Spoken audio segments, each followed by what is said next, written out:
welcome to Silvershard Mines. Today we're going to learn how to PG in the Silvershard Mines. If you notice, we are getting ready. Here's the map of the mines. It's good to know where everything is, so we're going to pause this video here and check out what you need to know.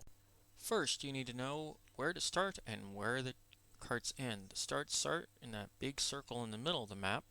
They have three other points, which are the top, the mid, and lava, which are the other black circles. And then they have an alternate ending, which is the red circle, which we'll get into later. Now, you have the top, the mid, and the lava. That is how people refer to these checkpoints of egress. That's where everything will end up. So if someone says mid, top, lava, that's exactly what they are talking about. There is the other point, endpoint, which we'll go into later as to how that comes about. But for now, all you need to know is top, mid, and lava. We're going to start with the alliance first. When you enter the VGs, when the gates open, there are two exit points, one to lava, one to mid, and one to top. It is important to note that lava and mid are the win points. If you do not control either one of these, you will lose the game. Alright? The top, you only send two people at most up there, probably a healer and a DPS. Okay, top is not necessary to win the map. To win the map, you need to either control top and lava or top and mid. Okay, so two groups of equal size going to either spot will give you the best chance of controlling one of these. Depends on your DPS, your number of healers. Each game is, of course, individualized, and often random stuff happens. Now, some Alliance-specific information. The Alliance has a disadvantage in this map in that the carts themselves spawn farther away from them than they do the Horde. The easy way to handle this is to make sure that your teams are focused on getting into the circles that are generated around the carts. Okay, the more people in the circle, the greater chance you have of taking the cart. Okay, even if there's a bunch of horde in that circle, if you have more people in that circle at near the top of the circle, the top of the circle is a section of the circle heading towards the end point, you will take that cart. But it really takes a lot of effort, and you need to focus on making sure that you're in the circle. If you're fighting outside of the circle, you're pretty much SOL. Next one up is the Horde. The Horde have an advantage in this battleground as they are closer to the cart's spawn points, which are marked with the axis on lava and mid. Easiest thing for the Horde to do is send a large team to mid, a second team to top, probably 2 or 3, and just some distraction for lava. It's not really that hard for the Horde to overwhelm the Alliance in this game. However, it is not impossible for the Alliance to win. They just need to work as a team. If you are playing a Horde, some important notes to take down.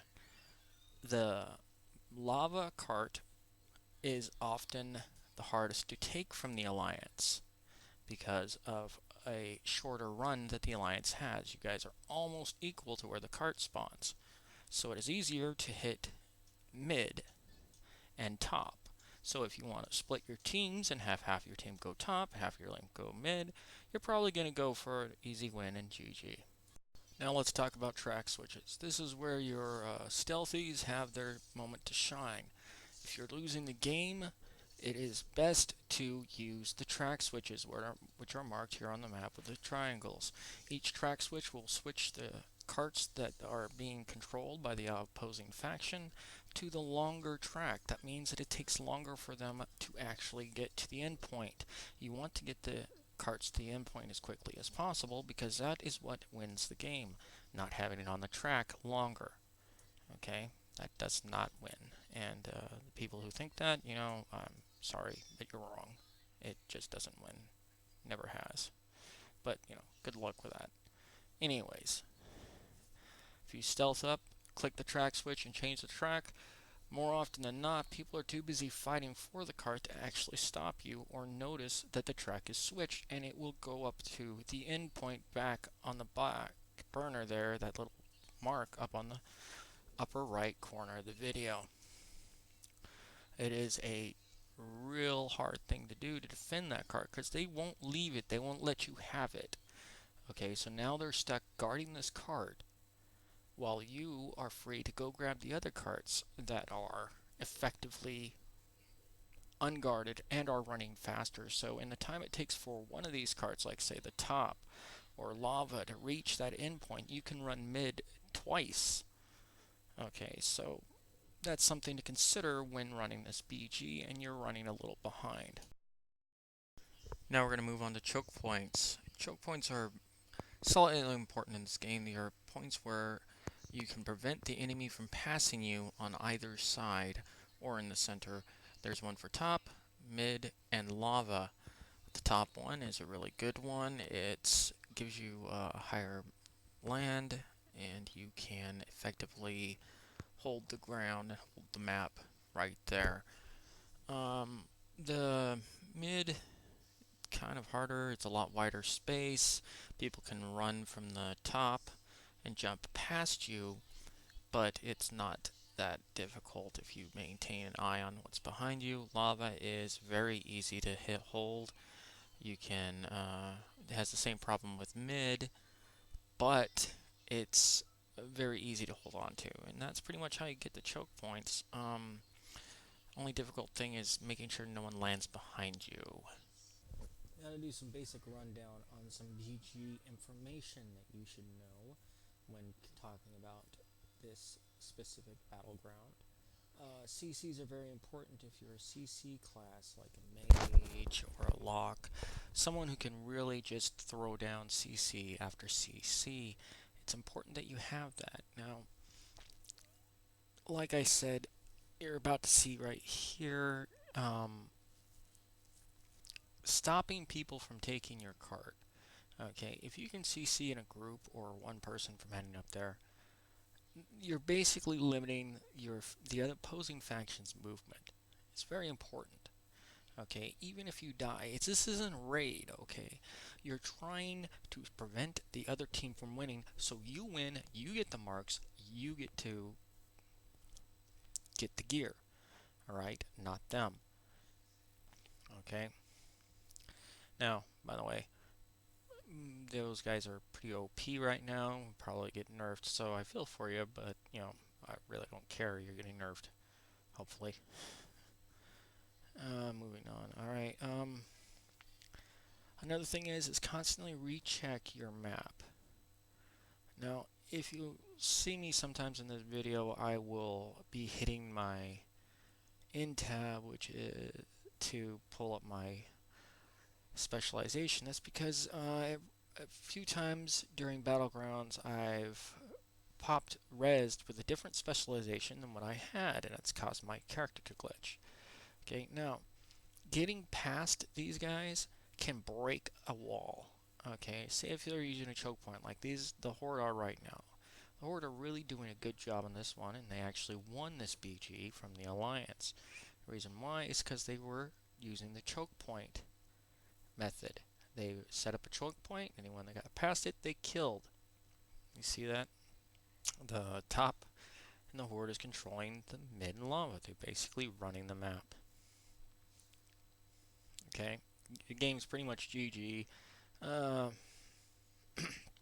We also didn't have a healer in this one, so it kind of, well, we had a healer or two healers. It really didn't matter. There wasn't really much healing going on. We were getting killed, slaughtered. If you're a healer and you're not with the main group, if you're just kind of screwing around with top by yourself, then you're costing the entire group a loss, and you shouldn't be doing that. Melee, stealthies, you guys need to be getting up close and personal, breaking through the group or stunning them, keeping them from getting in that circle. Now you see that big red line? That's the circle. That's where you need to be. That's where you need to fight, like I mentioned before. If you don't fight there, well, GG, you lose. Simple. Okay, notice how I was the only one there, by the way? And boom, still no one there. And we got people. Now, by this point, people have pretty much given up. If you think those two cards are going to win it, no. Actually, we're going to lose very quickly. Because, like I said, the Horde were working as a team. They moved as one unit from one section to another. It's called rotation. They would rotate from one spot to the next. They would get one train, one cart, and then they'd move to the next cart, like they're doing right now. See that Boomkin, which is overpowered, and we lost it. See, it's all over. Stay tuned. Next time we'll be covering Alteric Valley. Till the next time, this is Arkwright, Black Hunter, saying see ya, and